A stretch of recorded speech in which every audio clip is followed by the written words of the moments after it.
in Toronto here, we have, like a lot of other cities, we have people that will panhandle at your car when you're stopped at a light. Mm-hmm. So they'll come up to your car. And at that point, I had that level of debt, and I had less than $20 in my bank account. Mm-hmm. So let's appreciate for a second. I am a father of 3. Mm-hmm. I'm 32 to 34 years old. I've got $18 in my bank account. Mm-hmm. And I remember a guy coming up to me with, I'm sweating. With a cup. And in his cup that he was holding a coffee cup he was panhandling with, he had more money in his cup than I had to my name. That guy had more wealth, or cash wealth anyway, than I did. Net worth. Net worth, yeah. Net worth. And I bet he wasn't rattled with, $500,000 in debt. You're listening to Freight Famous, presented by Rose Rocket, bringing you the people that make trucking move. From behind the scenes into the limelight. Here's your host, Justin Bailie.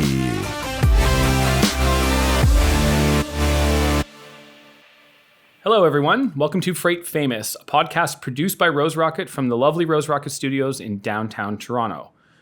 We typically release Freight Famous about every 2 weeks, but today is a bonus episode. On this podcast, we talk with guests about how they build, scale, and automate their trucking business. Today, though, we'll be taking a behind-the-scenes look into the building of Rose Rocket and my journey, Justin Bailie, in trucking to help you all get to know me a little bit better. So to help with this interview, I have Rose Rocket's Director of Marketing, Winnie Chen, here with me. Winnie's been at Rose Rocket for about 3 years, and we know each other pretty well. So I'm pretty excited to have Winnie with me today, and hope you all enjoy this episode and getting to know the guy behind the microphone, me, just a little bit better.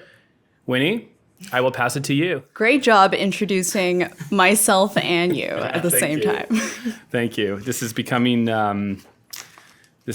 something I'm getting better at. So I can do 2 intros at once now. Look at me go. Exactly. I'm really excited to have this conversation, mostly because you and I riff a lot and we talk about Rose Rocket, about marketing. And I remember the first time we met. Do you remember how we met? The honest answer is no, I do not. Excellent. I crashed a Rose Rocket event before I even started working here. And I introduced myself, and you introduced yourself as, "Hi, my name's Justin Bailie. I'm the dad of the company." And then I went, "Explain yourself." Because how is someone the father of the company? Yeah. And now 3 years later, and that's a really good description. Because you have 4 children. I don't know if people. I think it's been mentioned, so then it's no secret. Yeah. You're one of the co-founders of the company, right. And you take a very quintessential dad approach to running Rose Rocket. I thank you. I think we'll explain why. We'll get into it. But part of our conversation is to get into and help the audience understand a little bit more the founding and creation of Rose Rocket, because I think it's a wonderful story. And on this podcast, we talk about the building, scaling, and automating of trucking companies. And I think a lot of it we pulled from your experience doing that to Rose Rocket. So let's take it from the start. Like, how you, of all the co-founders, have the most experience in this industry. So you were very successful as an entrepreneur in this company, in this industry. So why build a TMS software? Why build software at all? That's probably not the easiest way to making a lot of money in this industry, if I can, make a bold assumption. Yeah, it's true. Why did we build a TMS? Well, it wasn't a straight line, and so for me, going back a little bit further than before starting to build the TMS, I started in transportation because I needed a job. I was a young dad, and I just needed to kind of start a career, quite frankly. So I ended up landing a job with a large LTL carrier, YRC, who most listening to this will probably know who they are, and did that for a few years. And really, I don't know. I think what I learned there was that there was a lot of inefficiencies in the space. So for me, most of my life, even as a kid with jobs, I would spend a lot of time working that job and thinking about how I could do it better. And what does better mean to you? Well, it means it could be wherever that business was lacking. So if I think about trucking specifically, I thought we got no training when we started, and it's, just for those listening, YRC, massive company, publicly traded. There was no training. There was no talked about competition. There was no the selling was not very value added. So even the go to market motion was not super strong. But I would also say that and I want to be clear, the things that I thought you could do better aren't necessarily accurate either. And so you learn this later. So for me, as really being naive to the industry, so as we may know, an LTL carrier specifically focuses on, let's call it 1 to 4 skids is kind of their sweet spot for freight. But when I would go into sell business, they would say, well, I have this domestic freight, domestic Canada, or I have a full truckload. Can you move that? And I would say no. And I didn't understand the business well enough to know why. So I thought, this is dumb. Fast forward, 15 years later, I totally get why that doesn't make any sense. So it's not to suggest that I could do it better. It was just, I thought I could do it better. And that's like the key ingredient, right? Being naive is super important when you're starting a business, I think. And so I moved from that business to freight brokerage because I wanted to get all the freight.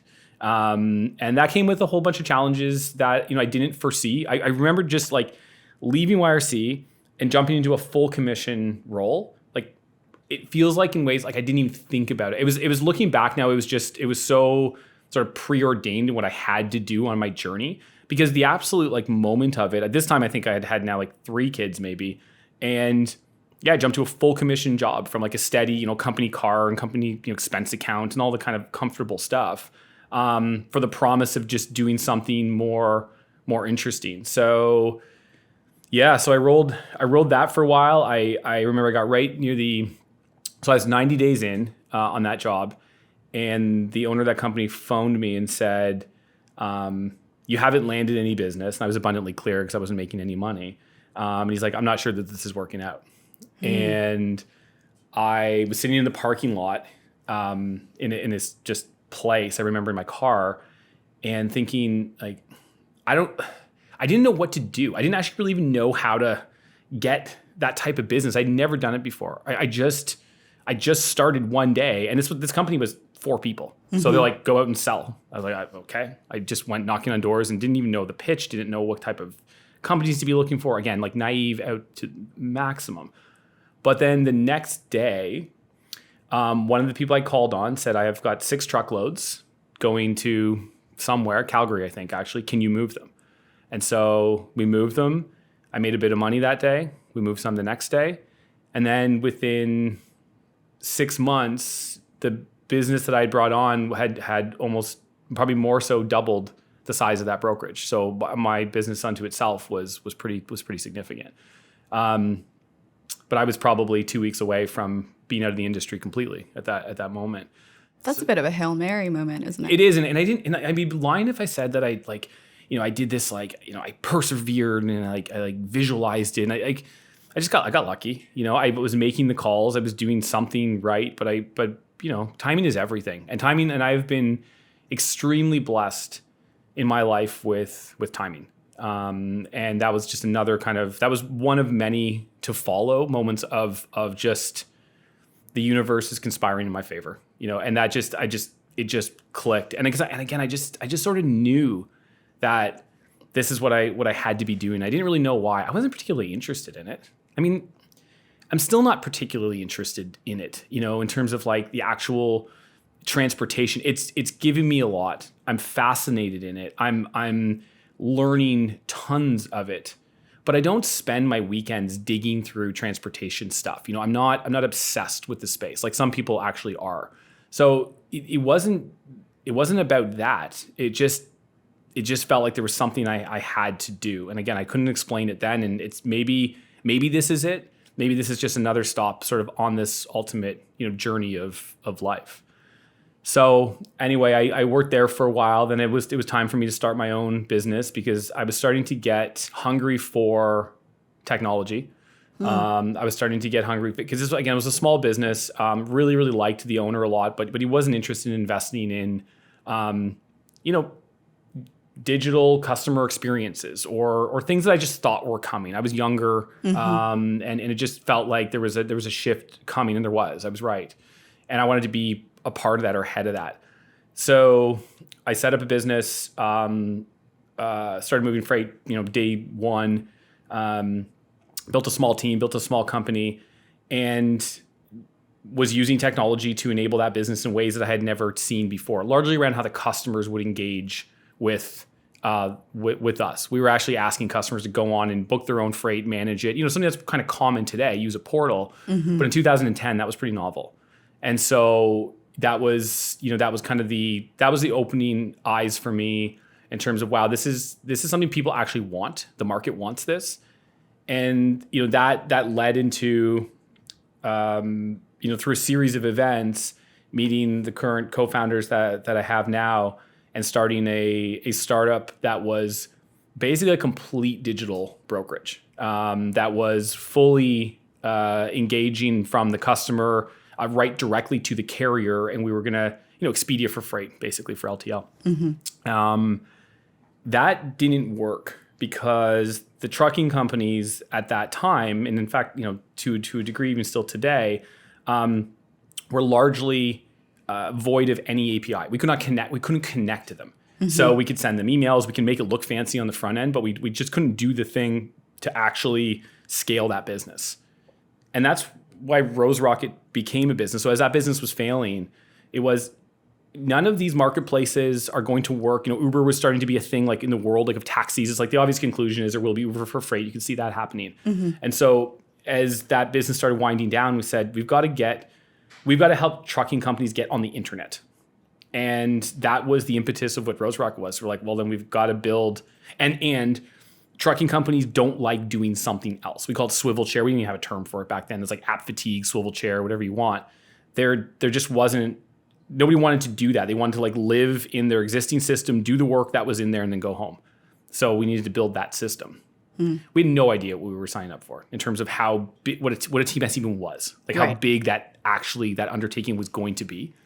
Yeah, 6 years later. Yeah, so 6 years later, it's still a work in progress. We're still building a TMS, and so it wasn't this. I guess to answer that question around like why a TMS, to enable the future of transportation technologies. That was what it was all about. And Rose Rocket was born off of, it was born before you guys got into YC, but it was hugely accelerated by getting into YC, which for the audience, Y-Combinator is an incubator program in Silicon Valley. Have you ever seen the show Silicon Valley? It feels like that, where it's a bunch of people in a house hacking away at a startup. So tell us a little bit about what was like going to YC or even deciding to go and getting in, because I know that wasn't an easy choice to make. So that would have been 2015 at this point. So we were winding down FreightNext, which was the digital freight marketplace, and we were just starting to get Rose Rocket going. We had sold a customer on really some wireframes and an idea. So we had a quote unquote paying customer, really no product to speak of. And we applied for Y-Combinator, quite frankly, because, it was very, I think still is to a degree today, but even more so back then, it was pretty illustrious. I mean, it was kind of like the Harvard of incubators. This is, if you were going to do something like this is what you wanted to do and where you wanted to be. So we applied for it really with no expectation that we would get in. The acceptance rate, I think at that point there were 6,000 applications, 600 interviews, and 60 companies selected, basically. 1%. So less than actually. So it was right around 1%. And so we did a quick little video, talked about what we were doing, sent it down there. When they call you to say you've been accepted for an interview, so you're one of the 600 to come for an interview, they pay for you to go down there, they pay for you to fly down there, but they give you like 2 days notice. Like, so on Tuesday, they're saying Thursday, you have a 10-minute interview in Mountain View with 3 people you don't know, and that will decide if you're going to get in or not. But what that actually was deciding for us, this decides the fate of your company and your future, because we were completely out of money. Completely out of money. We were so like unequivocally broke. That in fact, when we went down to Y-Combinator, we had to, because what you would pay for it and they would pay you back. We had to borrow money just to get there, just to go do the interview. We had to borrow money to put, when we eventually got accepted, to put a down payment on our house that we were renting from one of our partners at Y-Combinator, because we didn't have the money to go down there.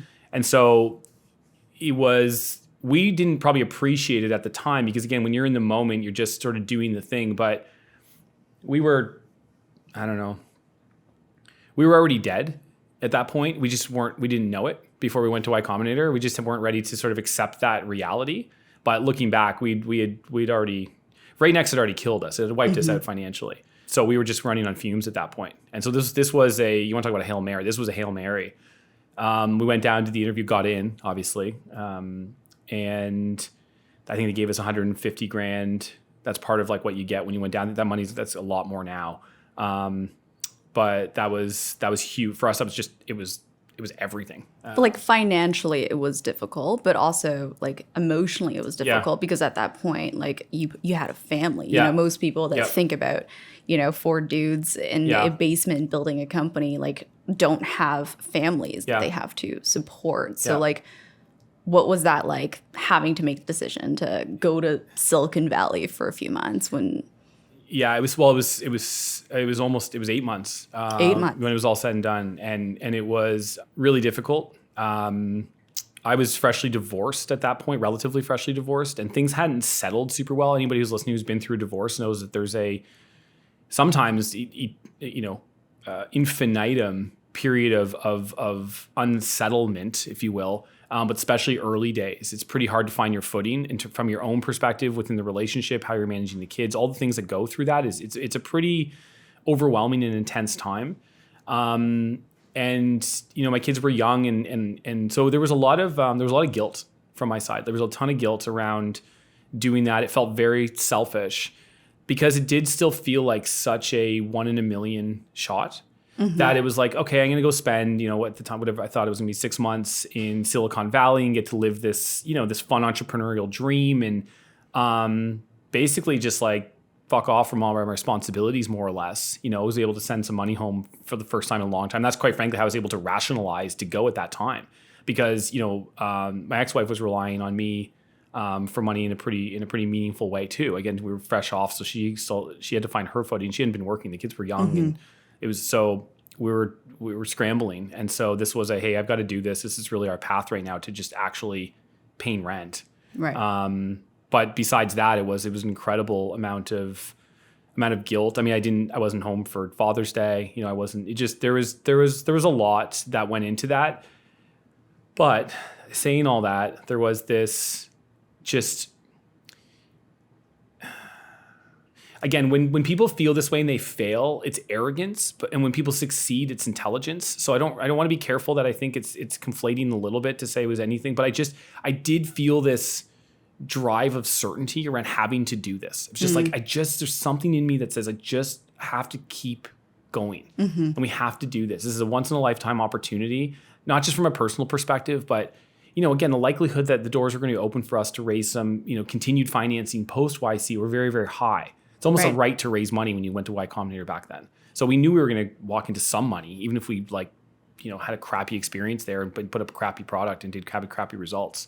So I think that we just knew that would allow us just to keep the lights on a little bit longer and keep going on this vision. And in so many ways, I don't think we knew even what we were building. We were so caught up on survival that it was, let's just do it. Let's just sell it. And so we did it. And, we went there and we raised some money. We were able to come back and hire a couple people we just kind of kept, surviving.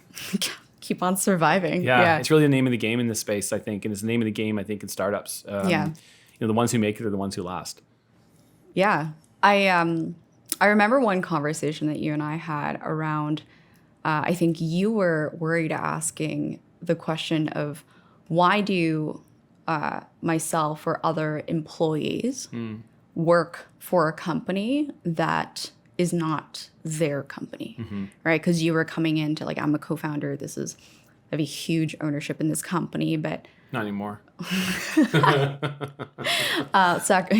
the cost of growth. Yeah. But the question was like, what's in it for employees if you're not working for yourself? And I remember telling you that there's a huge amount of sacrifice and a lot of burden to being an owner or a top executive of a company, because you're the ones that like often get no sleep because you're thinking about ultimately the survival of your company. Yeah. And at every stage, survival means a whole different thing, right? Like, back then getting into YC, starting at survival is a whole different meaning than what survival means today. But I think, for the audience, like a lot of the hard thing about building a company isn't necessarily the amount of physical hours you put in, but the emotional turmoil that you go through that's dislike having like a normal job.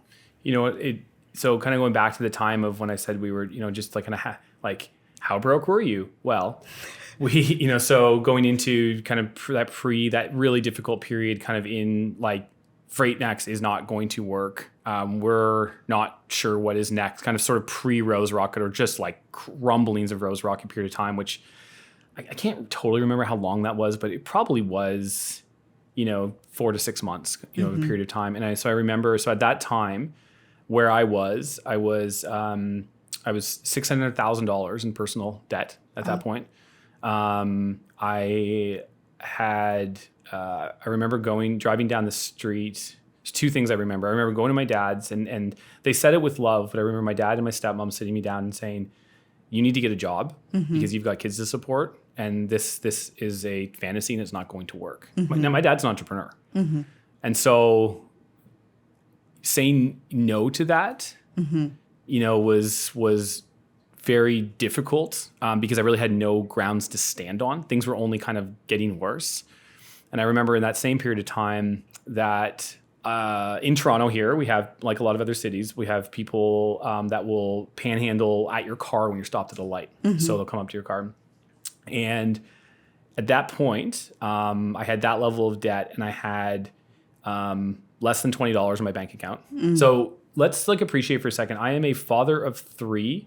I'm 32 to 34 years old. I've got $18 in my bank account. And I remember a guy coming up to me. I'm sweating. With a cup. And in his cup that he was holding a coffee cup he was panhandling with, he had more money in his cup than I had to my name. That guy had more wealth, or cash wealth anyway, than I did. Net worth. Net worth. And I bet he wasn't rattled with, $500,000 in debt. Right. But I still was able somehow to always pick the kids up, always have gas in the car, always have food for them. Where the money I don't even know where the money came from. I don't even know where it came from. I honestly can look back and say, where the fuck did that money even come from? I don't know. And so you take that moment and you're like, that is low, but it's also because it always worked.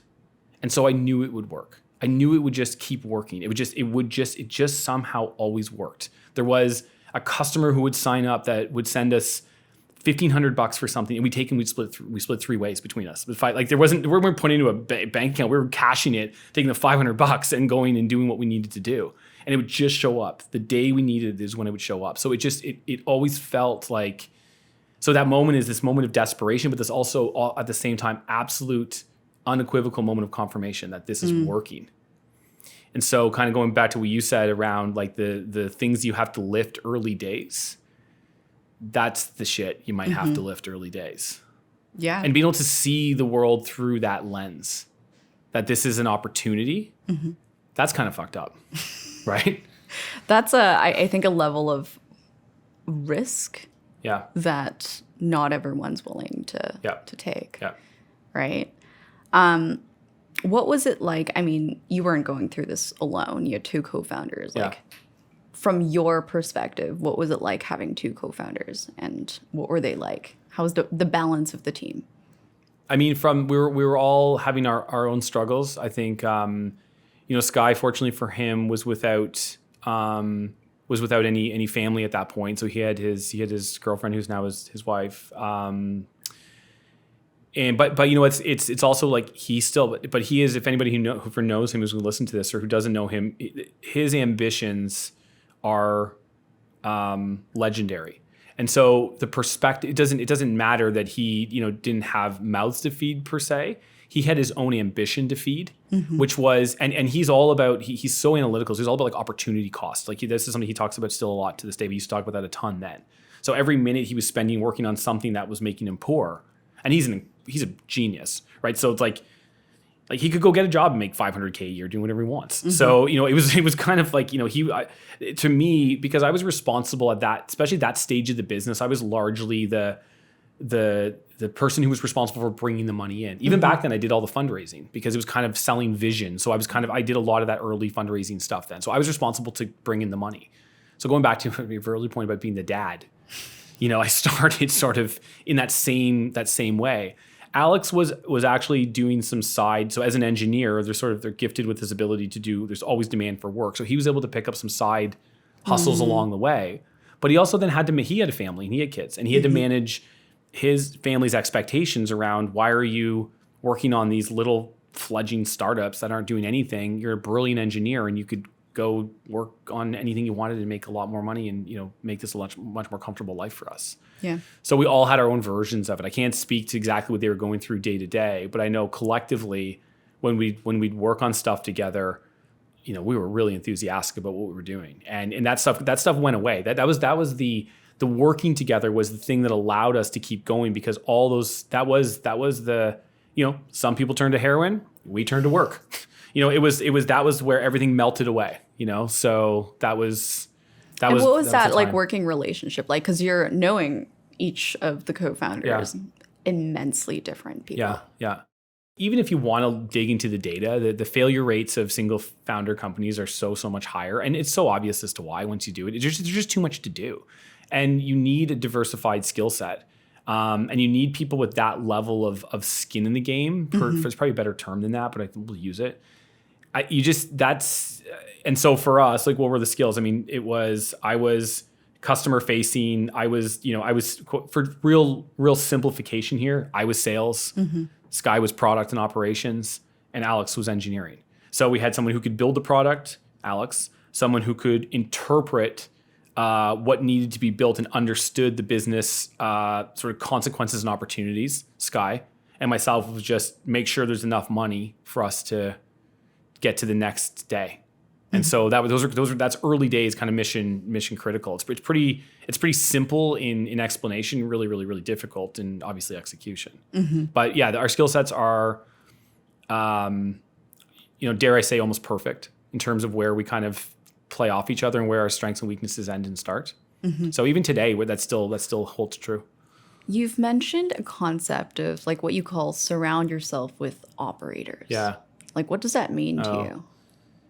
Yeah. So for me, I've been self-aware, I think, for a relatively long time in my, well, not that long, like maybe like 10 years. And what I've recognized is that I'm a relatively poor, actually, no, I'm a very poor operator. And what does that mean? It means details. It means execution. It means being concise. But what I'm good at is the inverse of that. Is vision, inspiration, the soft skills. I'm an EQ guy, right? So in my life, and not just at work but at home, my wife is one of the most proficient operators that I've ever met, both professionally and personally at home. We say it at home. She's the CFO of the house. She's the CEO too, but we never go to that. But I'm sales and marketing at the house. So we had someone working on the roof today. I'm kind of dealing with them and trying to make that like all work, and she's gonna pay the bill and file the work and make sure that balances and that we have a budget for and all those types of things. So that you can sort of take that what I've done this at home as well, which I know really props me up and allows me to do my work, allows me to go out and just sort of be wild. Quite frankly, I'm feral, out so you just sort of like let me out and I can just go and do what I want, knowing that there's this backstop of operational excellence behind me. Right. And that's the yin and yang, I think, that needs to happen here. So Sky is a absolute world-class operator. Bets, our COO, is a world-class operator. Winnie, you're a world-class operator. And so it's these people that have been so core to my life, and professionally and personally, and there's more too, and without them, like, I am lost. So going back to that position around co-founders, there's probably some people who could do it. I'd argue Sky could maybe do it because he's very multidisciplined. I think there'd be areas he would struggle and he probably wouldn't enjoy it that much. I would be screwed on my own. Totally. And I just wouldn't love it, And you gotta love this. Yeah. You gotta love it.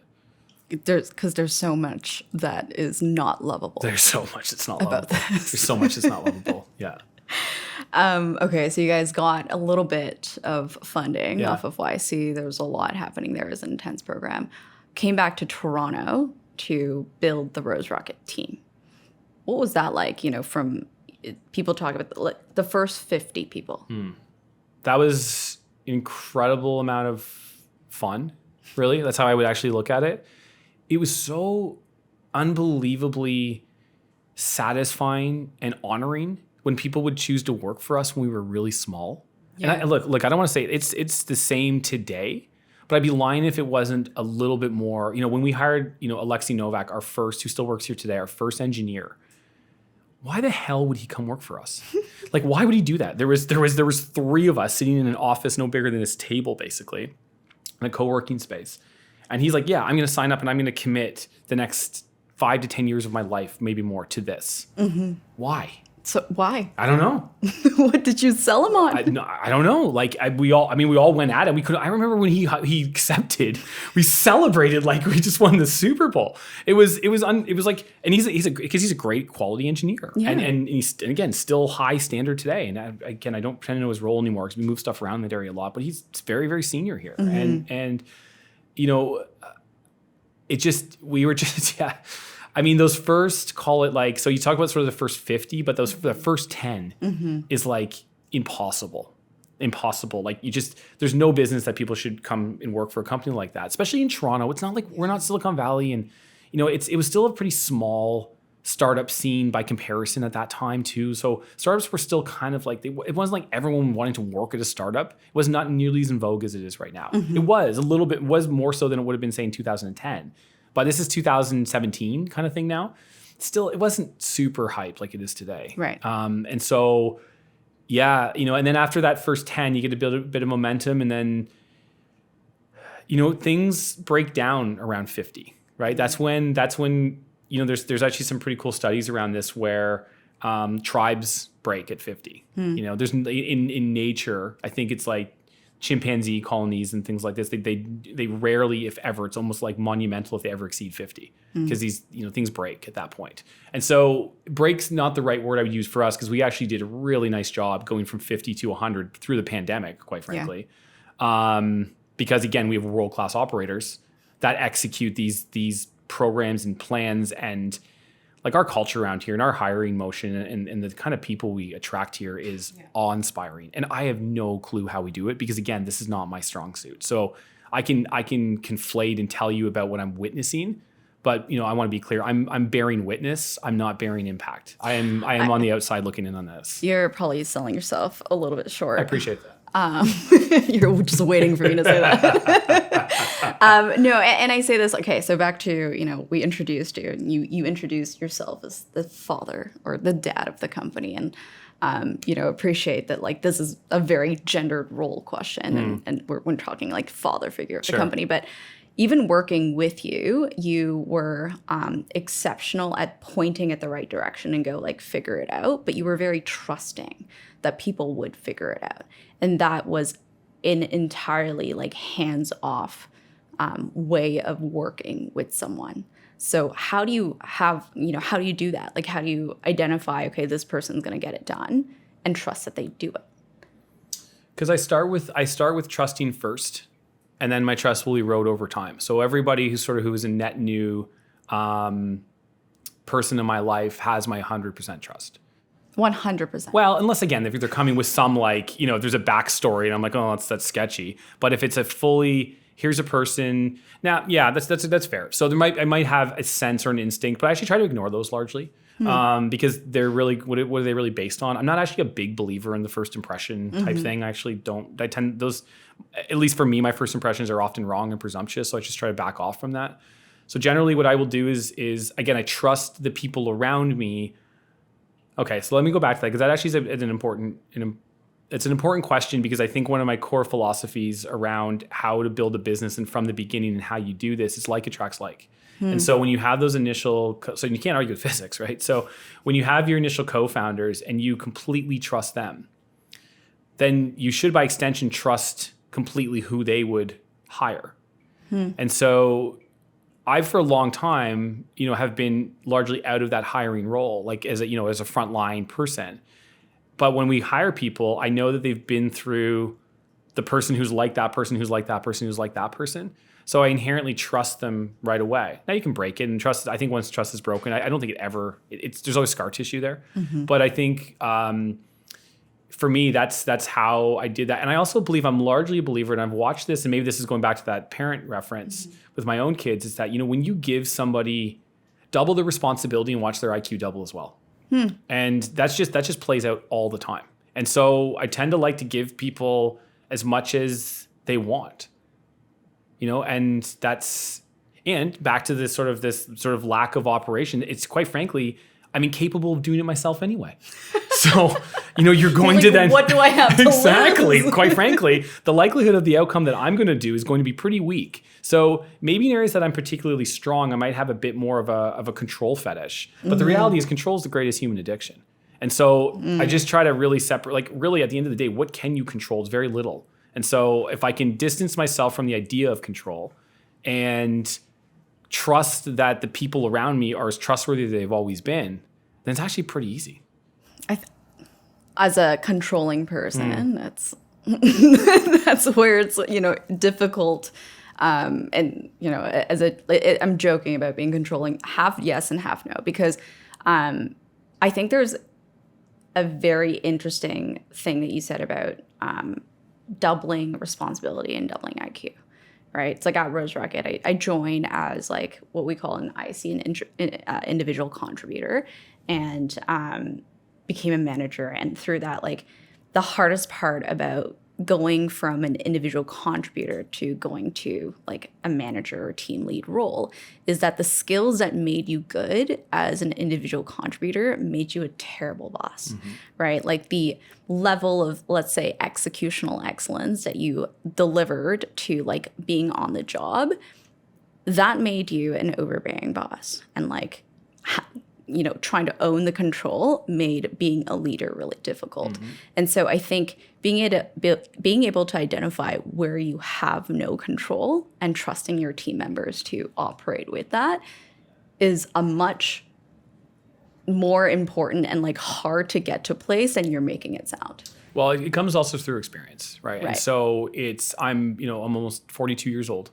And I've been through a life and then some. And so you do gain wisdom through that process. And I think I've gained it a little bit maybe slower than others in some ways. I feel like I'm slow to learn some things, and I do still repeat mistakes. And by no means am I in a place of being a wise elder. But I'm getting there, and I think that relinquishing control, or the idea of control, is something that you'll watch that happens as people age. That's almost like categorically true. People become less, because that's a hard way to live, and it's an illusion, and you do start to realize that, and chemically we change. We just start to realize that it's better to that whatever that saying is about, teaching a man to fish type thing, right? And that does bear fruit, and it's scalable. And I'm lazy, and so those things combined allow for me to think about that differently, about can I get one to many. That's something that's a theme for me, I think about often. So parts of, you talked about financially how hard it was emotionally, and like part of what we're trying to showcase here is that like building a company is really difficult, and there are lots of sacrifices, both financially, emotionally. Like how did you balance work, life, and mental health when you were building Rose Rocket? I mean, I don't think I did. Honestly, when I was, again, we're going to go talk about early days, when I was first, Look, so I think it's important to call out here. So when I was about 5 years ago, I got diagnosed with a mental health condition called borderline personality disorder. And I've had this my whole life. I just didn't know what was sort of wrong with me, I guess, in a way. Or it felt like that's just, I don't know. That's just the way I was. And so I was fully in a pretty deep on that spectrum of instability, I think, for a large earlier part of this. In some ways, it's one of these sort of things where I would say it helped me in some ways early days to be actually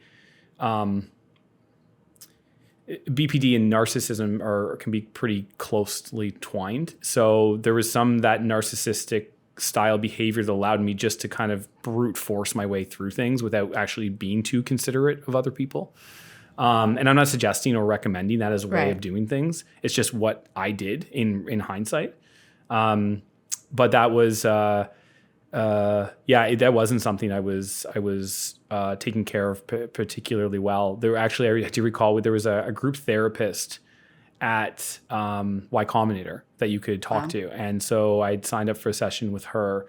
And I'm not sure that she was a full-on sort of, psychiatrist, or I think she was more of, I don't even know what her sort of background would have been, but she was kind of there to help, probably it was sort of like counseling light almost, I guess. Life coach. Yeah, kind of thing, right? And so I remember having a call with her, and I was in a particularly intense state. That was, again, when things get stressful, that's when people with mental health conditions tend to have real and pretty bad flare-ups, basically. Stress is a great trigger. And so I was in a pretty deep state, and I got her on the phone and told her kind of all the stuff that was going on. And I remember at the end, and we were on video call, and she's kind of totally beyond her pay grade at this point. She's listening to me go, and she's like, whoa, okay, well, here's a number to somebody I think you should call. Like, basically, like, totally exit stage left from, okay, there's like, imposter syndrome with founders, and then there's this fucking guy. So there was a total level. So I ended up getting recommended to a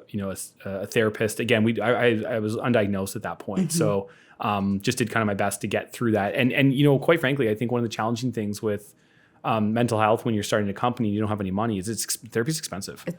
Yes. And so, spending $600 a month on therapy was not in the cards for me then. And so, yeah, it was actually, I'm grateful. What I'm grateful for is not the illness itself, but the oblivion I had to it, that it was sort of ignorance was bliss, that I was just living what I thought was the entrepreneurial way of doing things. And that just, I was able to kind of rationalize my, some of my pretty poor behavior and pretty unpredictable behaviors to boot. That's very vulnerable. Thank you for sharing that. Yeah, no problem. It's not been something I've been easy. That doesn't, that's not been easy for me to share, but I'm kind of at a point now where I think it's one of these, it's not a well spoken about mental health issue, but it's pretty serious. And I think a lot of people actually do, I can sort of spot signs of this in other people at times. It often gets misdiagnosed as somewhere around narcissism or bipolar. And it's certainly neither of the two. And it has its own sort of treatment path. And I think this is one that just needs more light shone on it. So I do feel like a bit of a, somebody who needs to sort of spread the word on this one a little bit. But even talking about mental health, right? Yeah. As a co-founder, as a man, Yeah. like, there's a lot of stigma around, why do we need to talk about feelings? Yeah, yeah. Or just work through it, push through it. Yeah. Like, my favorite is just push through it. Yeah. It's like, but what are we pushing through? Yeah. Like, to understand it. So you obviously have worked through and continue what I assume to be working against it. Like, what are some advice you have for people that, may be running a business, but like are feeling the different mental health challenges? I think that asking for help is very difficult. And I think that's the thing that we need to get past. And I think that, perhaps doesn't have to be therapy if you can't afford it. It can be just talking to someone we sometimes get ourselves in this position, especially as entrepreneurs, that we're somehow different than everybody. And so no one will understand me. It kind of becomes this thing. it's probably a little bit, self-absorbed to feel that completely and utterly, that you are actually probably more relatable and a little bit more like other people than you might want to believe. I think that's part of a bigger conversation. But ultimately, I think trying to get just talking through things and being honest about how you're feeling and what you're going through. And I think this is like thematic to what we're talking about today. This is the idea of just, you hear the line that you don't know what's going on behind closed doors. Right. But it's oftentimes you don't even know what's going on with the person who's sitting right beside you. And so I think just take the opportunity to talk to somebody, whether paid or otherwise, and just start there, because it is very powerful and very cathartic. And when someone who cares about you is there to hear it, they may not say the right things. They probably won't. But man, it's better than, just keeping it in yourself. Like that's dangerous territory there. And so just talk to somebody. I think mental health has become more prevalent in workplaces, and I've been hearing actually more conversations around it in trucking and logistics as an industry, which is great to hear, because it's tough work, right? It is very messy, chaotic industry that full of just regular people who go through regular things. But because there's a abnormal number of entrepreneurs like in this industry, especially new entrepreneurs in this industry trying to start their own business, it's great that you're sharing like parts of the ugly and the parts that are really hard about building a business. What, in terms of, you saying like, how will you handle it? I didn't. Yeah. Would you have done anything differently? Yeah, I would have been, I